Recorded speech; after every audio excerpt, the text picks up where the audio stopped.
Today on the show, we have New York Times bestselling author John Green and younger brother of New York Times bestselling author Hank Green. I know fewer things just because I've been here less time. Oh, because you're my younger brother. Yeah. Right. I know more things, definitely. I'm not so sure that that's true. Well, do you know why the sky is blue? I do. I don't. Do you know all 5 of the pillars of Islam? Yes. I don't. Okay, I hope that's the questions on SciShow. Fingers crossed. Hank, you will be competing on behalf of Andrew Villarreal. Hello, Andrew. And John, you've got Anna Dilly. Hi, Anna. We're gonna win for you. I'm gonna win for you. Anna, I apologize in advance. To find out how our contestants can play for you, go to subbable.com/SciShow. Okay, you guys both start out with 1,000 SciShow bucks. Each time you answer a question correctly, you will win an arbitrary number of points. You may also lose an arbitrary number of points if you don't get it correct. Okay. Whoever has the most money at the end of the game randomly wins a selected piece of DFTBA merchandise. Stefan, what do we have today? Thanks, Michael. One of our contestants is going home today with this fabulous Pizza John blanket, which will keep you nice and warm in those winter months. Back to you. Anna, I'm going to win you that thing. Okay, you guys ready? Yes. Yeah. Hands off the table. You said we can't have the hands on the table. Sorry, I'm not competitive. Okay, round 1 is called The Fault in Our Earth. It's funny, it's a pun. Yeah. Earthquakes, as you know, most often occur at the edges of tectonic plates, like those that form the so-called Pacific Rim of Fire. But they also occur away from the edges of plates, where the stresses of the plate's movement form faults. Different kinds of quakes happen at different kinds of faults, depending on how the rock formations move in relation to each other.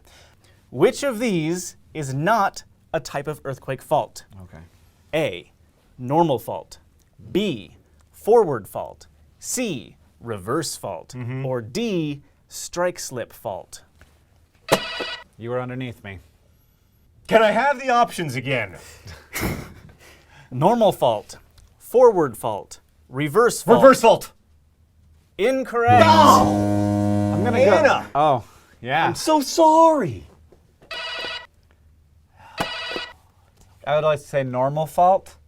Incorrect. Anna, we did it. We did it together. We're equally bad. Yeah. Okay, that is minus 100 points from both contestants. The answer is B, forward fault. A normal fault is where one chunk of rock drops down in relation to the other. In a reverse fault, one chunk is pushed up. And in a strike-slip fault, the blocks of crust slide horizontally against each other. Forward faults we just made up. That was my second guess. Well, I figured if there was a reverse, there would be a forward. Well, you were incorrect. I was. All right, we learned something And today. normal fault is just like, well, it's the normal one. Well, that's just very undescriptive. How boring of them. Have you not noticed that scientists always name things in the most boring possible That's way? often true, though strike-slip fault is a pretty cool name. It's pretty cool. Sounds like a bowling thing. Yeah. Oh, well done on that strike-slip. Yep.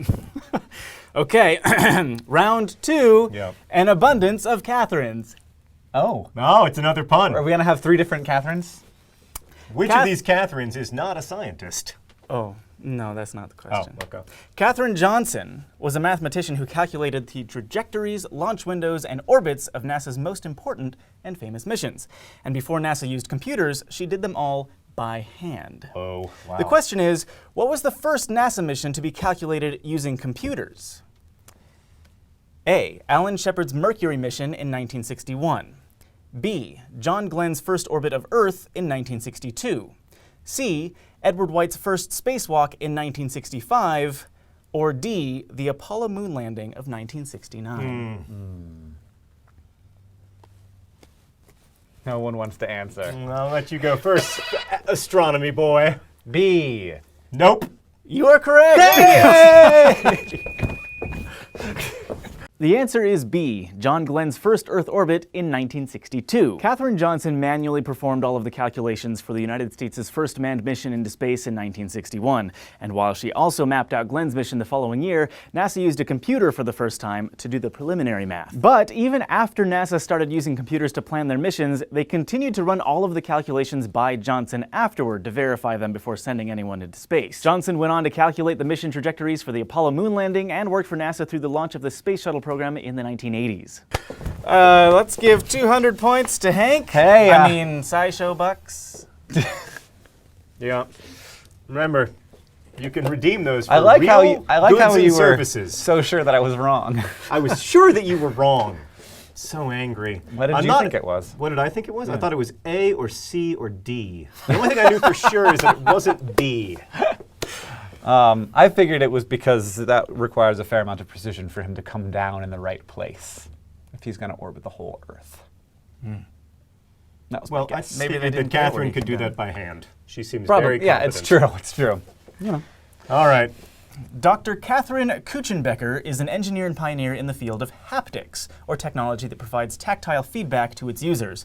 Her lab's most recent invention is a system that allows physicians to actually feel their surgical tools, interact with tissues and each other during remote robot-assisted surgery. Which of these is not an example of haptic technology? A. Video game controllers that shake and recoil in response to gameplay. B. Smartphones that vibrate when you key in a number. C. A touch-activated ATM screen. Or D. A robotic hand. No! That C one. You are correct! The non-haptic technology is the ATM screen because even though it's activated by touch, it doesn't provide tactile feedback to the user. But the work being done at Kuchenbecker's lab, called GRASP at the University of Pennsylvania, is contributing to those other technologies, including robots that can respond to tactile information. 200 points to Hank! Yeah, It's because you had your hand hovering over. What are you talking about? All right. Hank has 13. Also, John is not quite aware of the fact that you get to buzz in before all of the I didn't know till I saw you go. Anyway, go. What's the next question? Dr. Katherine Esau has been described as the grande dame of American botany. In 1954, she wrote what's considered to be the definitive text on plant anatomy, which is still used today. But to botanists, she's also known as the scientist who discovered how viruses infect plants. Specifically, she found that viruses spread through the tissue that plants use to transport food down from their leaves. What is the name of that tissue? Is it A, the pith, B, the cambium, C, the xylem, or D, the phloem?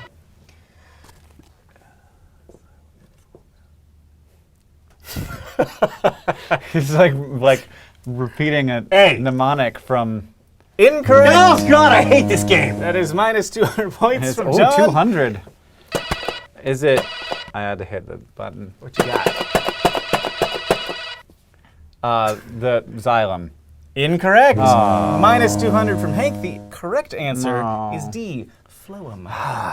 The answer is D, the phloem. The xylem carries water and dissolved minerals up from the roots, while the phloem transports sugars down from the leaves. The cambium is the layer that separates the xylem from the phloem, among other things, while the pith is where the nutrients are stored. Esau's research is credited with stopping the spread of a disease known as curly top, which plagued America's sugar beet crops in the early 20th century. She was awarded the National Medal of Science in 1989. Xylem in, phloem out. I was right. I knew it was one of those ones. I thought it couldn't have been. Anyway. Okay. I like that you have a mnemonic that you remember from like 6th grade still. 6th grade, yeah, more like freshman in college, biology. Oh, whatever. Probably also 6th grade, but I had to learn it again. Round 3. Oh boy, this is dark. Looking for Alaska. I like it. This round is double or nothing, so you can bet any or all of your points. Hank, you have 1,100. John, you have 700. Sorry, I And while you decide how many you're going to bet, we're going to go to commercial break. Welcome back. You ready for the question? I'm ready. Alaska is an abundant source of fossil fuels because its balmy climate millions of years ago created tons of biological material that would later decompose and become compressed into substances that we really like to burn. Today, Alaska has the United States' largest reserves of which fuel source? A, coal, B, oil, C, methane or natural gas, D, geothermal. Per capita? Like per acre? Per hectare? No, total. Total. Per hectare. Thank you. That was a fantastic joke. All right. John doesn't. I don't know what a hectare is. Hector. Hector. Hector is a Greek. Okay, write Greek down man. your answer. I don't know. Do do do do. Oh, do, man, do, this do, is- do do do do do do do do do do. Just guess. It doesn't. It's not real money. But I gotta represent Andrew. Anna's already given up on me. I'm not worried about Anna. She's moved on to sunnier pastures. All right. Ready? Yes. Ready. Show your answers. Both of you are incorrect. Oh, what? Hank loses 301 SciShow bucks. John loses 401. The correct answer is coal. Wow. While Alaska is best known for its extraction of oil, it actually only has 1/7 of the country's petroleum, but it does contain more than half of the country's coal reserves, an estimated 5.5 trillion tons. Very little of it is mined, however, because most of the deposits are above the Arctic Circle, where it's too cold and remote to be mined effectively. But when you think about it, it makes sense that so much oil and coal would be found together. The main difference is just that coal forms from the decay of complex plants, while oil is derived from algae and plankton. The largest gas fields are in Pennsylvania and Louisiana, by the way, while the biggest geothermal deposit being used for energy is in California. Wow. Well, there is plenty of coal in America. I'm just devastated for Anna. I'm sorry. I I'm- mean, you knew you were going to lose, but I'm still sorry. I'm mostly upset for the future of the world. That's a lot of coal. I mean, how can you not be upset by the fact that you ended the game with fewer than 1,000 SciShow bucks? Well- you lost money today. Well, Not as much as I I mean, lost. well, there's that, but there's also like, trillions of dollars of infrastructure being underwater. That's worse than that. Right? Not today. No, not right now. That's the future's problem. Today's problem is that Anna got stuck with a doofus. There's no other word for it. I'm such a doofus. Should have known that about Alaskan coal. I've been to Alaska. Me too.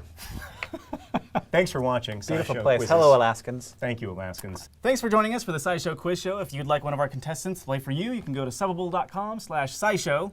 Be sure to check out SciShow Space, and don't forget to go to youtube.com/SciShow and subscribe.